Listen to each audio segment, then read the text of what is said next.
Hey, so previously I had done a video of replacing the blower motor in this 98 Silverado. And at the end of the video, I tested out the switch, and I wasn't really thinking much at the time, but as some people might have already seen, the first three options on the switch, the fan doesn't blow that much, but when you go to max, it does. So what that is it is the AC Blower Motor Resistor that's gone bad. And how you can diagnose that? You can diagnose that in any type of vehicle, not just for this Silverado. But if the fan works on full blast at full blast, but on the other options it's just very, very slow moving fan, that means the resistor is bad. And the reason why it'll work on full blast is because the switch on full blast bypasses the resistor. Let me show you again here on the controls, and then we'll get started. Okay, so here we are. Here is low, and you get a little bit of air. Second setting, same little amount of air. Third setting, same little amount of air. And then on high, it goes full blast. So right there, that tells me we got a bad blower motor resistor. So go ahead and turn the vehicle off, and we'll get started on this. And just so you know, I will also have a link to the blower motor replacement in this video as well. So let's get started. Okay, here's the part number from Duralast, and here's what the part looks like. It's kind of a silly looking part. It looks like it's from the early 1900s, but that's what the resistor looks like.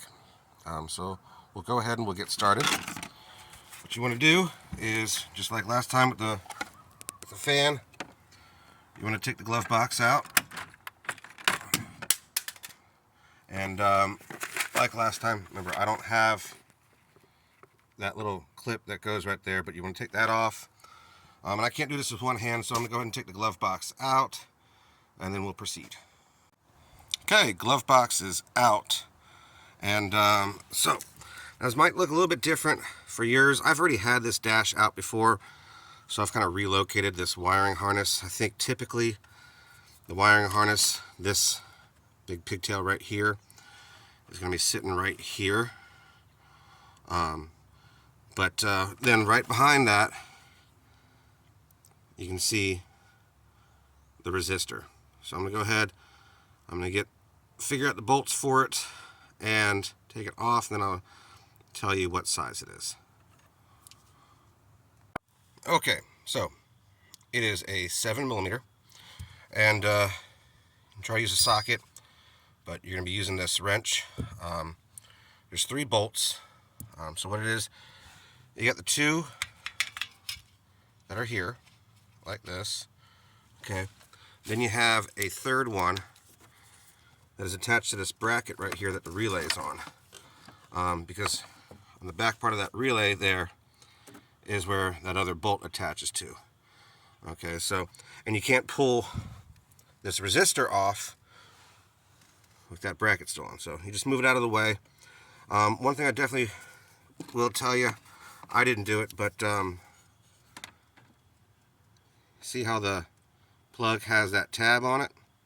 Like I said, I took the screws out before trying to remove the plug, and I had a heck of a time.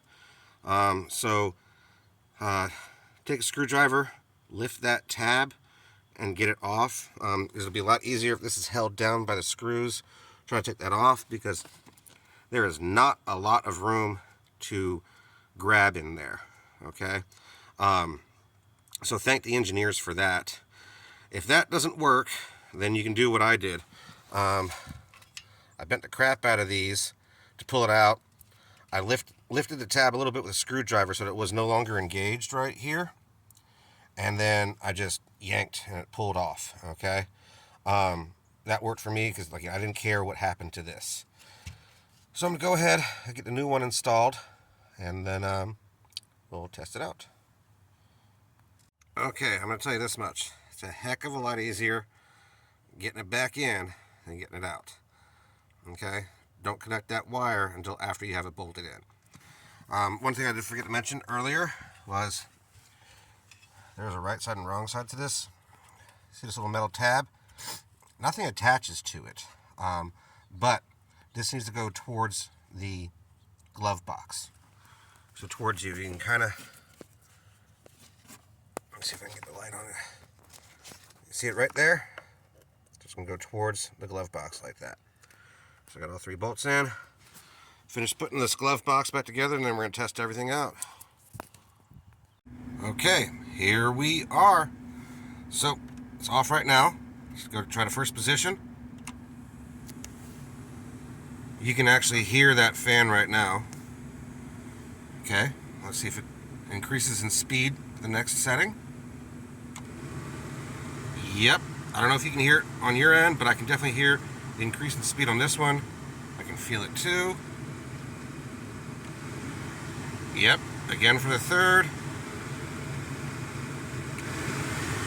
And there's the fourth. All right, we got it fixed. So like I said, the diagnosis of knowing if you have a bad blower motor resistor is if you have barely any wind power on the first couple settings, but you're at maximum wind power on high. That means you got a bad resistor because the resistor bypasses, or the power bypasses the resistor when you go on high. So that's why I had full blast, but I wasn't getting anything out of these. But now I have different variations of fan speed. This will be great once the summer hits. I mean, it's also great now for the winter, although it's kind of a warm winter here in Chattanooga this year.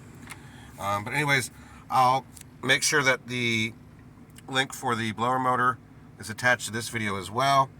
I would say if you're going to change out the blower motor, might as well do the resistor as well. I mean, I don't think GM expected any of us to hold on to these trucks as long as we have. And I'll tell you what, 28 years for that resistor and 28 years for that blower motor, especially because I lived in Florida and Phoenix for most of the life of this truck, and constantly using the AC, that's pretty good. So hopefully I can get another 28 years out of these parts. Alright, thanks for watching.